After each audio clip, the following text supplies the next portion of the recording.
Here we'll do more practice with percents, parts, and wholes. Our question asks, what is 15% of 200? Here are the key words you want to look for. We're going to look for the word of, because of tells us what the whole is. We're going to look after the word of for that. We'll also want to be careful with the percent sign. A percent sign tells you what the percent is, and we're going to look at the number right before the percent. We're also going to look for the word is. The word is tells us the size of the piece, and we're going to look to the number before the word is.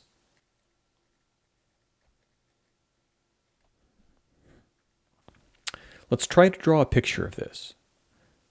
We have a whole that is 200. That's the number that is after the word of. The number next to our percent sign is 15, so we'll say that's our percent. And then before the word is, you can see that we don't have a number.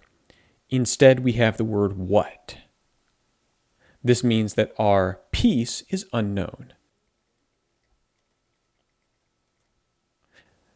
Once again, the way we know it's unknown is because the word what occurs before the is, rather than any number.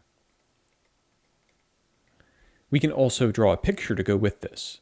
Our whole is 200. So let's draw that circle, and we'll write that whole circle represents 200. We're going to shade in 15% of that circle.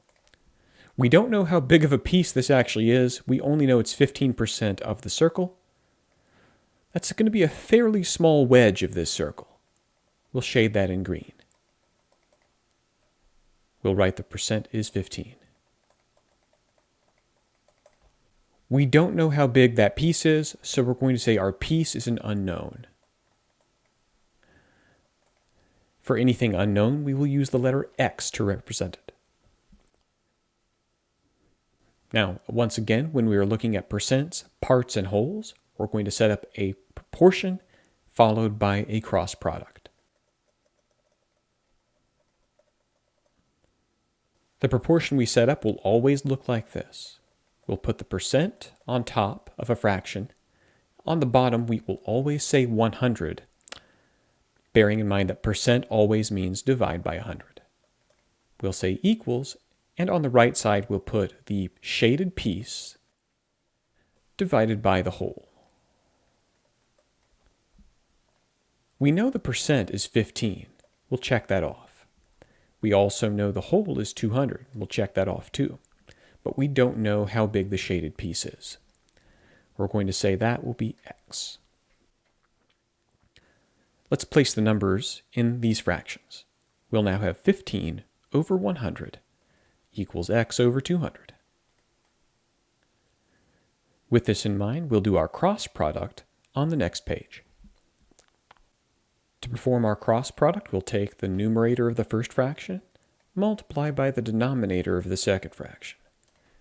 This will give us 15 multiplied by 200. Then we'll say equals. Now we look to the other two numbers, that's 100 and X.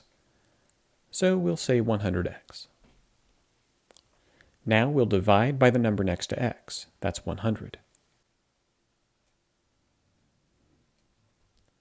We'll place 100 underneath 15 times 200 and 100 underneath 100x. But anytime we take a number divided by itself, they cancel out and leave the number 1. This means that 1x will equal 15 multiplied by 200 over 100. We'll go to the calculator and enter these numbers. We say 15 multiply 200, but divide 100. When we press enter, we get 30.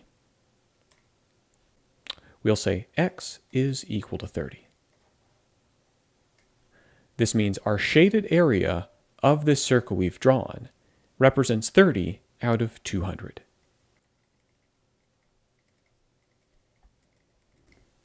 So the whole circle is 200, but the shaded green piece is 30. This is the same as saying 15% of that circle is shaded.